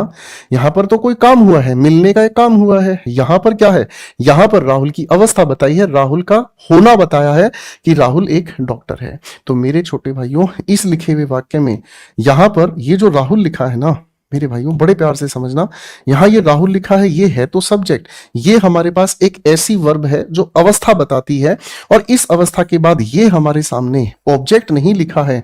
क्यों, क्योंकि ये तो सब्जेक्ट की इंफॉर्मेशन को ही कंप्लीट कर रहा है, इसीलिए हम इसे क्या कहते हैं, सब्जेक्ट कॉम्प्लीमेंट कहते हैं। ठीक है दोस्तों, तो हम लोगों को टेंस का ये दूसरा रूप समझना है जिसमें सिर्फ अवस्था बताई जाती है। ठीक है, अवस्था बताने वाली कुछ मुख्य हेल्पिंग वर्ब आप सभी के सामने हैं। ठीक है दोस्तों, और इन्हीं हेल्पिंग वर्ब की अगर हम बात करते हैं तो ये जितनी भी हमारे सामने आई हैं, ये सभी की सभी इसी लिखी वर्ब के परिवार से निकलकर आई हैं। ठीक है, तो अब मैं इसकी कुछ ट्रांसलेशन आपको कराऊंगा, आपको वाक्य बनाने बड़ी आसानी से आ जाएंगे। ठीक है, मैं एक अध्यापक हूं, कुछ वाक्य लिख रहा हूं, ट्रांसलेट करके देखेंगे। आज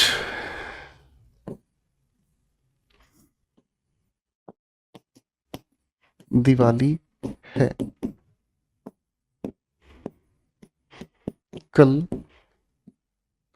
ये सिर्फ उदाहरण है, ये मत सोचना दिवाली ही है, कल छुट्टी रहेगी। एक गांव में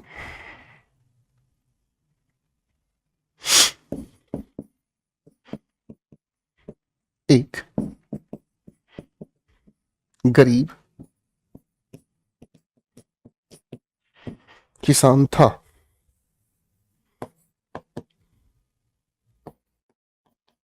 आप कैसे हैं, मेरा दोस्त बहुत खुश।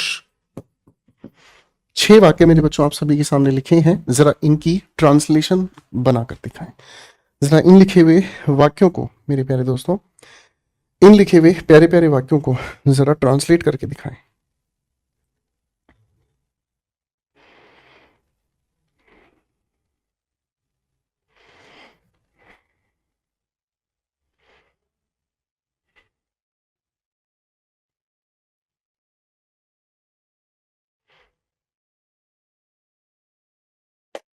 शाबाश मेरे बच्चों। अब इन लिखे हुए वाक्यों को अगर हम थोड़ा ध्यान से समझते हैं तो ये वाक्य कैसे बनाए जाएंगे, बड़े प्यार से देखें। आज दिवाली है मेरे प्यारे दोस्तों, मैंने आप लोगों को थोड़ी देर पहले एक प्यारी सी चीज समझाई थी। क्या चीज समझाई थी, ध्यान से देखो। आपको जब भी दिन, तारीख, महीना, वर्ष, मौसम, माहौल, त्योहार, पर्व की जानकारी देनी है तो आप हमेशा डमी सब्जेक्ट का सहारा लेंगे। डमी सब्जेक्ट के बगैर ये वाक्य नहीं बन पाते हैं। तो बेटा सबसे पहले हमने क्या लिखा, हमने आज दिवाली है, इट से वाक्य को शुरू किया, इट इज, और उसके बाद हमने क्या लिखा, दिवाली। आज को हिंदी में कैसे कहते हैं, आज, और अंग्रेजी में क्या कहते हैं। ठीक है, मैं एक अध्यापक हूं, मैं के लिए आई के साथ हम यूज करते हैं एम, आई एम, उसके बाद हमने लिखा अ टीचर। बहुत आसान हो गया, खत्म। आगे लिखा है कल छुट्टी रहेगी। ठीक है ना, अब दिन के बारे में कहा है, ऊपर वाले वाक्य की तरह डमी सब्जेक्ट इट लिया। ठीक है, रहेगी, फ्यूचर को बताने के लिए विल का सहारा लिया, बी हमने इसके साथ लगा दिया, इट विल बी। और छुट्टी के लिए हम क्या कहेंगे, it will be a holiday. और जो आने वाला कल है उसको हम बताते हैं किसके साथ? टुमारो के साथ। जो आने वाला कल है उसको हम किसके साथ बताते हैं? टुमारो के साथ। ठीक है। एक गांव में एक गरीब किसान था। देखो बच्चों, जब भी यहां पर एक प्यारी सी खूबसूरत बात आपको समझनी है। जब भी हम कहीं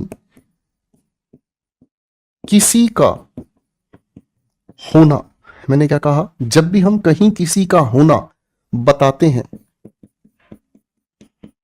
जब भी हम कहीं किसी का होना बताते हैं, तो उस तरह के वाक्य में हम हमेशा देयर का प्रयोग करते हैं। किसका प्रयोग करते हैं? देयर का प्रयोग करते हैं। अब देयर की खास बात क्या है? देयर के साथ आने वाली जो भी हेल्पिंग वर्ब है वो उसके बाद लिखे हुए सब्जेक्ट के अनुसार हम प्रयोग में लाते हैं। जैसे एक गांव में एक गरीब किसान था, तो आप क्या कहेंगे? देयर। भाई किसान का होना बताया जा रहा है, बात किसकी है? पास्ट की। पास्ट से हमने उठाया देयर वॉज अ। गरीब के लिए हमने क्या कहा? पुअर। किसान को हम क्या कहते हैं? Peasant. There was a poor peasant in a, गांव को अंग्रेजी में क्या कहते हैं? विलेज। पीजेंट ना कहकर आप पीजेंट की जगह फार्मर भी कह सकते हैं। ठीक है बच्चों, आसान हो गया। अब आपने बहुत सारी कहानियां पढ़ी होंगी। एक बार एक राजा था, once there was a king, है ना? है ना? एक बार एक प्यासा कुआ, once there was a thirsty crow, है ना? कितने भी वाक्य बना सकते हैं मेरे बच्चे। आप कैसे हैं? कैसे को अंग्रेजी में पूछेंगे हम हाउ के साथ। ठीक है, आर, यू, खत्म।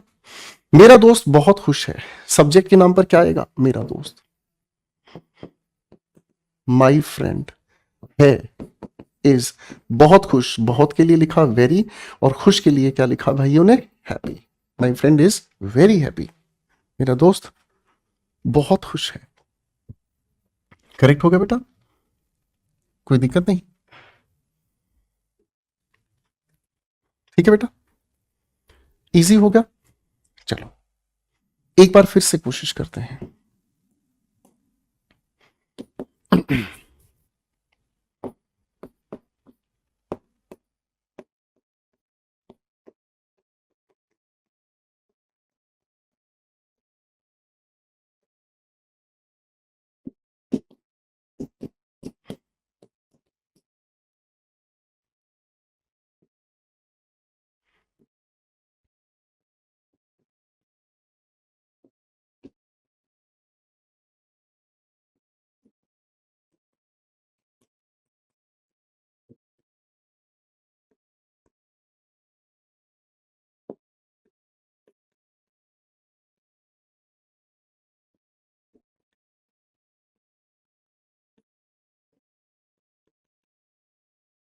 इन वाक्यों को आप अंग्रेजी में लिखने का काम करेंगे।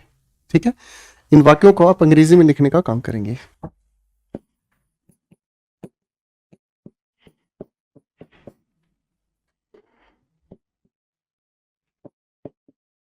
आकाश एक कहानी कह रहा था।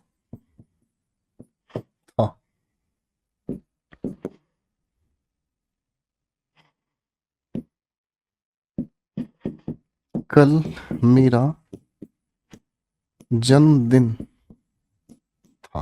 मेरे बच्चों इन 5 वाक्यों को बनाकर दिखाएं। हाँ मेरे बच्चों, हर एक वाक्य अब आपकी चुटकियों में है।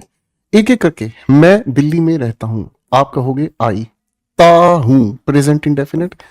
आई के साथ first form, I live Delhi में, इन दिल्ली। आप कब घर पर जाओगे, आओगे? कब को अंग्रेजी में कहते हैं? व्हेन। उसके बाद हमने क्या कहा? Will you come home. आने को आप क्या कहते हो बेटा? कम कहते हो। ठीक है ना? तो इसको बड़ा आराम से बता दिया, है ना? कोई डरने वाली बात रह गई? बिल्कुल भी नहीं भाई। यह एक छोटा गांव है, ठीक है ना? दिस, यह जो आपके नजदीक है, दिस का प्रयोग करते हैं। This is a small village, full stop. Akash एक कहानी कह रहा था, तो हमने कहानी कैसे कही? आकाश रहा था, वॉज। था के लिए हमने वॉज चिपका दिया। कह रहा, तो रहा की वजह से कॉन्टिन्यूस हो गया, कहने का मतलब टेल। आकाश वॉज टेलिंग एक कहानी, अ स्टोरी, फुल स्टॉप। कल मेरा जन्मदिन था, कल था ना भाई, है ना, तो दिन की बात करने के लिए इट था, पास्ट होने के लिए वॉज, मेरा जन्मदिन my birthday, it was my birthday, और जो कल क्योंकि था में है तो बीत गया है, it was my birthday yesterday. ठीक है बच्चों, करेक्ट हो गया। तो मेरे प्यारे दोस्तों, अब मैं आपके सामने बहुत सारे ऐसे प्यारे प्यारे सेंटेंसेस लेकर आऊंगा। उन सेंटेंसेस को अब मैं आपके साथ मिलकर ट्रांसलेट करना शुरू करूंगा। ठीक है, ये क्लासेस उन्हीं बच्चों के लिए जो इंग्लिश से बहुत ज्यादा डरते थे, अब नहीं डरते हैं। ठीक है, अब उनके अंदर कोई डर नहीं है, क्योंकि अब उन्होंने इंग्लिश को बहुत प्यार से, हिंदी से इंग्लिश, इंग्लिश से हिंदी बनाना सीख लिया है। तो मैं आपके सामने स्क्रीन पर लेकर आ रहा हूं वो पीडीएफ, वो डिस्कशन, वो क्वेश्चंस, वो सेंटेंसेस जिनको आप अंग्रेजी में बनाएंगे। ठीक है बच्चों,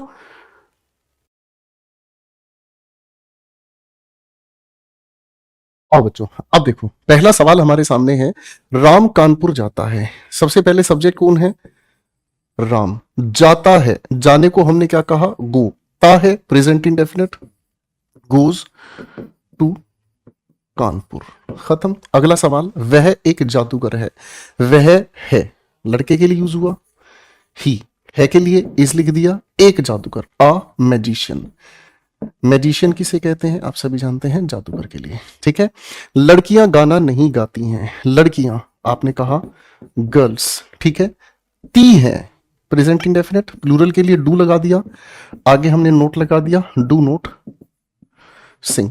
ठीक है, ये सिर्फ वाक्य है, कोई भी लड़का लड़की ये मत सोचना कि मतलब किसी के लिए अपमान करने वाली बात की नहीं, ये सिर्फ समझने के लिए वाक्य है मेरे बच्चों। हम मैच नहीं खेलते हैं, हम के लिए वी, प्लूरल के लिए डू लिख दिया, प्रेजेंट इंडेफिनिट ते हैं तो वी के साथ डू, नहीं के लिए नॉट प्ले, और उसके बाद क्या लिखा है? Match, we don't not play a match. आगे लिखा है, वह आपको गाली क्यों देता है। क्यों को उठाकर हम वाई से लेकर आए, वाई। ता है डज, ही, गाली देना एब्यूज, आपको यू, क्वेश्चन मार्क। ठीक है बच्चों, ठीक है। अब आपके लिए हर एक इंग्लिश का वाक्य बहुत आसान होगा हिंदी में समझने के लिए। मेरे बच्चों ध्यान से देखें, क्या राजेश ईमानदार है? सबसे पहले क्या आते ही ओपन एंडेड नहीं रहा, क्लोज एंडेड हो गया। ईमानदार है, उसकी अवस्था बताई है, इज। राजेश, ईमानदार को हम क्या कहते हैं? Honest, question mark. Ram school जा रहा है। राम सब्जेक्ट हो गया, है के लिए हमने इज लगा दिया, रहा जा, गो के साथ रहा कॉन्टिन्यूअस गोइंग, आगे हमने लिख दिया टू स्कूल। बहुत आसान है मेरे बच्चों, कोई बात मुश्किल लग रही है? बिल्कुल भी नहीं। आपने अगर ये बेसिक क्लासेस को ठीक ढंग से पढ़ लिया, आपकी इंग्लिश हलवा हो गई है। गरिमा डांस कर रही है। गरिमा है के लिए इज, रही है नाचने के लिए, डांस करने के लिए डांस ही हम रखेंगे, रहा रहे रही कॉन्टिन्यूस हो गया। ठीक है तो इज हमने लगा दिया, Garima is dancing, full stop. Sita नहीं टहल रही है। सीता सेंटेंस का सब्जेक्ट, इज नोट। टहलने को हम क्या कहते हैं? टहलने का मतलब होता है यूं ही बिना मतलब के घूमना फिरना, इसी को हम क्या कहते हैं? ROM, और रहा रहे रही जुड़ा है इसलिए हमने कह दिया रोमिंग। रोमिंग नहीं तो इसी को हम एक और शब्द से जोड़ सकते हैं, वॉन्डर। वॉन्डर का मतलब भी घूमना टहलना भटकना होता है। ठीक है, तुम नहीं पढ़ रहे हो, तुम के लिए अंग्रेजी क्या लिखी? You are not. पढ़ने को हम क्या कहते हैं? स्टडी। अब मेरे बच्चों, हो के लिए आर हो गया, यू के लिए तुम हो गया, नहीं के लिए नोट हो गया, पढ़ रहे कॉन्टिन्यूस हो जाना है, ये कॉन्टिन्यूस हो गया। ठीक है बेटा, चलो अब थोड़ा सा समय देता हूं, अगले ये 5 वाक्य ट्रांसलेट करके दिखाओ।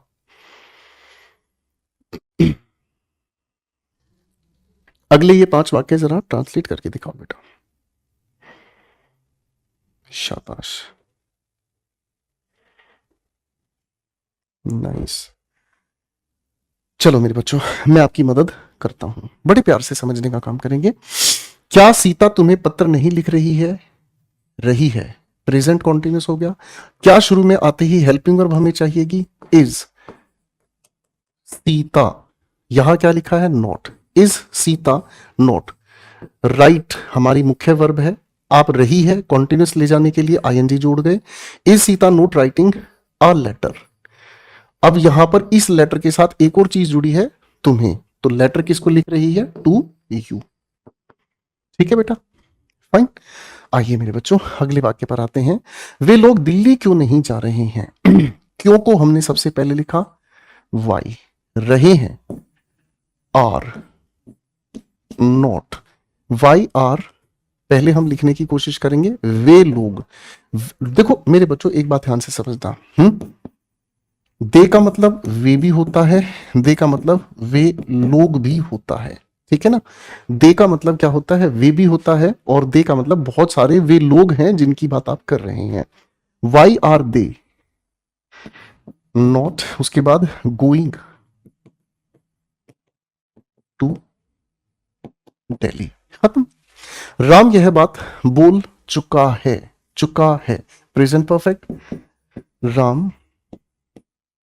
है के लिए हैज, बोल चुका तो राम हैज टोल्ड दिस। ठीक है ना। अब बात के लिए आप क्या कह सकते हैं?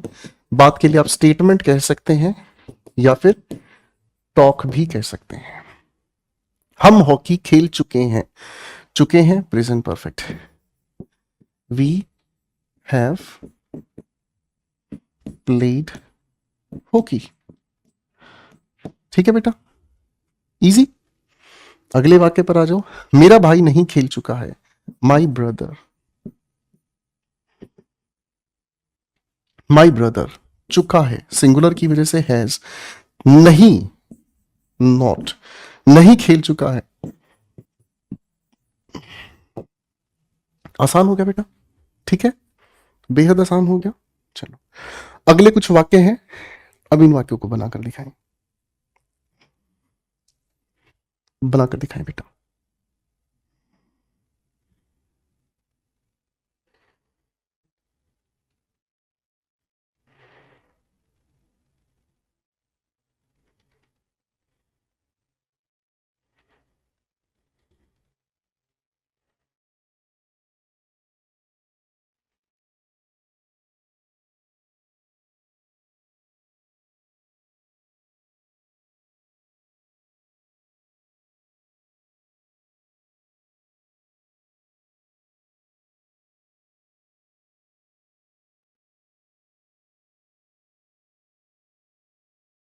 आओ मेरे बच्चों, इन सभी के वाक्यों को अब हम बनाते हैं। चपरासी घंटी नहीं बजा चुका है। चपरासी को हम बोलते हैं अटेंडेंट कह लो या पियून कह लो, ठीक है ना। या हम इसके लिए ज्यादा अच्छा कहेंगे care taker. Care taker has not. घंटी बजाने को हम कहते हैं क्या? टोल। Told the bell. मेरे बच्चों टोल की जगह आप रिंग की थर्ड फॉर्म का भी प्रयोग कर सकते हैं। रिंग का मतलब घंटी बजाना, रैंग रंग इरेगुलर वर्ब है, इसकी तीनों फॉर्म्स अलग अलग प्रयोग होती हैं। ठीक है। क्या तुम दिल्ली जा चुके हो? चुके हो। हैव यू गॉन, बी की third form been, visited Delhi. क्या मुकेश गीत गा चुका है? हैज मुकेश संग अ सॉन्ग। सीता ने मधुर गीत गाया। Sita sang a sweet song. Mohan घर गया, या ये ही पास्ट इंडेफिनेट की पहचान। Mohan went home. बहुत आसान है, ठीक है दोस्तों, बहुत ही आसान हो गया। तो इसी तरीके से आप कितने भी वाक्य पढ़ें, कितने भी वाक्य पढ़ें, आप किसी भी तरह के वाक्य को बहुत आसानी से बना सकते हैं। ठीक है बच्चों, कितने भी वाक्य आप बना सकते हैं, बहुत आसान है। आपको बस देखना क्या है? आपको देखना है लिखे हुए वाक्य में सब्जेक्ट कहां है, वर्ब कौन से टेंस के अनुसार यूज हुई और ऑब्जेक्ट क्या है। चलो एक बार इन पांचों के आप इंग्लिश वाक्य बनाकर दिखाएं।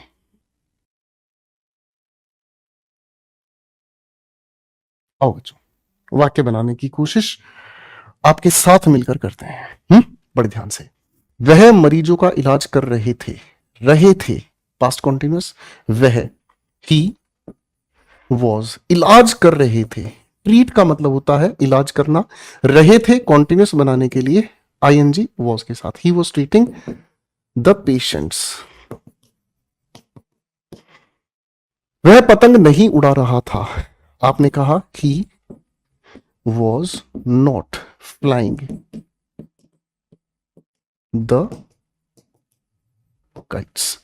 मेरा भाई नहीं खेल रहा था। मेरा भाई my brother was not playing. क्या तुम दिल्ली जा रहे थे? वर थे के नाम से, ठीक है। सब्जेक्ट यू है, ठीक है। जाने को आप क्या कहेंगे? Were you going to Delhi, ठीक है। क्या बढ़ई सुंदर मेज बना रहा था? क्या शुरू में आते ही क्लोज एंडेड हुआ?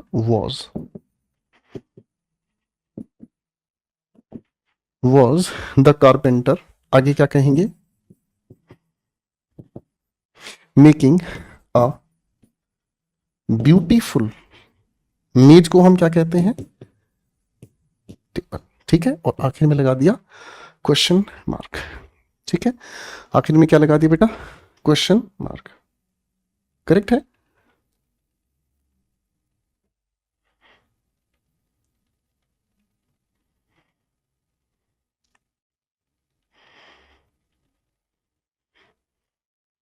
शाबाश, ठीक है बच्चों। तो इसी तरीके के आप अगले वाक्य बना सकते हैं, ठीक है। चलिए, ये आखिरी बात है, इनके भी वाक्य हम बनाते हैं। पहले आप बनाएंगे मेरे बच्चों, फिर मैं आपको सिखाऊंगा।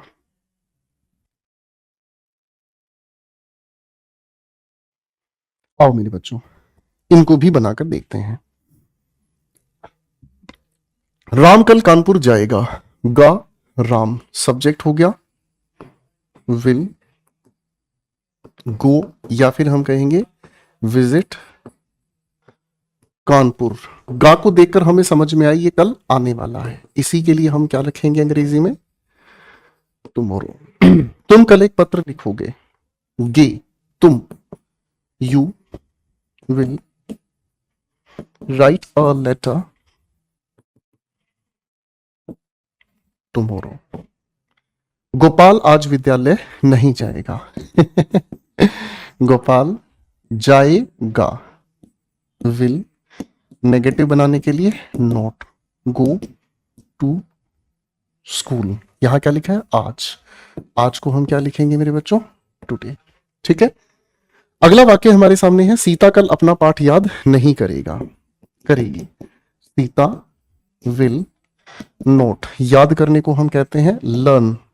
अपना पाठ लिखा है, हर लेसन। कल जो आने वाला है क्या कहेंगे हम? टुमारो। अगला वाक्य लिखा है। क्या तुम विद्यालय नहीं जाओगे? आपने कहा will you not go to school today, ठीक है मेरे बच्चों। तो आप लोगों ने इन सारे के सारे वाक्यों को बनाकर एक बात अच्छे से समझ ली है कि ट्रांसलेशन के आधार पर, यानी कि हिंदी के आधार पर इंग्लिश को, या इंग्लिश को हिंदी में कैसे लिखा हुआ हो, कैसे हमें समझना हो, इसी चीज को लेकर हम लोगों ने आप सभी के साथ मिलकर ये सारी बात की है। तो मेरे प्यारे दोस्तों, अब हम आप सभी के साथ आपका जो मेन कोर्स है, आप लोगों का जो पूरा का पूरा सिलेबस है, अब हम उस पूरे सिलेबस के लिए तैयार हो चुके हैं। आपका जो बेसिक लेवल है मैंने उसे पूरी तरह से तैयार कर दिया है। आप कोई भी छोटे से छोटा, बड़े से बड़ा वाक्य आसानी से बना सकते हैं।